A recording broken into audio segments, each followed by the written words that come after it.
We're into the second or third week of the new year, and maybe you had some lofty goals. Maybe you set some New Year's resolutions and you feel like you're already failing. If you are that person, you are not alone. Hi, I'm Callie. I'm a life and health coach here at Thrive in Functional Medicine, and I want to talk to you today about a little different concept about starting your new year out right. This is called choosing a purpose word, and this was originally coined by John Gordon. He has a whole book about it.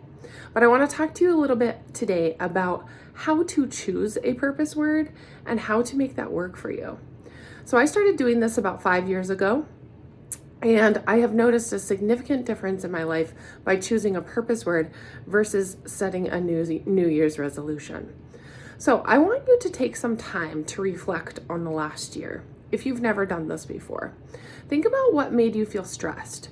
What habits do you want to change? What accomplishments did you achieve this last year? What prevents you from living the lifestyle you want to live? How much time did you dedicate to your hobbies this year? And maybe just start thinking about what words start to come to mind.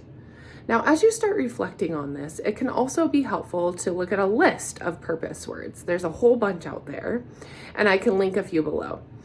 So look at a list of words. See what starts to pop out at you. See what starts to feel like it's calling your name.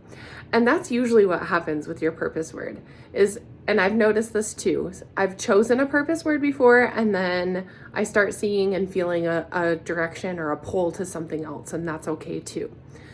But reflect on your relationships, reflect on work, your physical health, your wellness and your mental health, lifestyles and hobbies, and life milestones.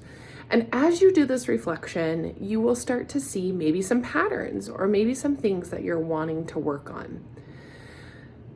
If you look at those things and take some time to reflect and actually choose a purpose word, I want you to see how that will play out in your life this year. Now, once you've actually chosen a word, it's really good to go through and think about and journal about how do you want this word to play out in your year. And I like to look at 6 different aspects. I like to look at how is this going to affect me mentally, physically, emotionally, relationally, spiritually, and financially. So for example, my word last year was joy. And I broke it down into each of those areas. And when I was doing a reflection on this year, I realized that there was a lot of joy that was pulled out of a year that could have maybe been a really difficult year.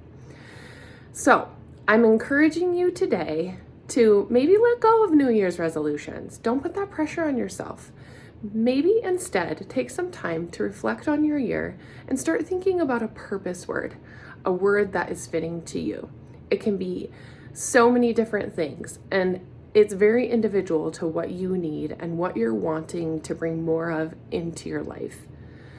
All right, I can't wait to hear about your purpose word and how it plays out this year. Have a great one.